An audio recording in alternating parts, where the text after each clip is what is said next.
मैं बुरा नहीं हूं, बस थोड़ा जज्बाती हूं। मैं दिल में मैल नहीं रखता, हाँ मैं गुस्सा बहुत करता हूं। कोई नहीं समझ सकता ऐसा हूं मैं प्यार भी बहुत करता हूं।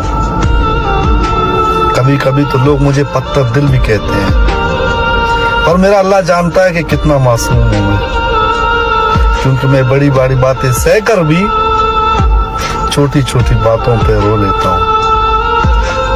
मैं अंदर से उदास होकर भी दूसरों के सामने खुश दिखाई देता हूं। मैं अक्सर रातें जाग कर गुजारता हूं। मैं कहीं पर भी जाऊं तो अक्सर चुप रहता हूं, मगर मुझे अक्सर लोग मगरूर कहते हैं, मगर मैं किसी को दुख देकर भी खुद दिल ही दिल में रोता हूं।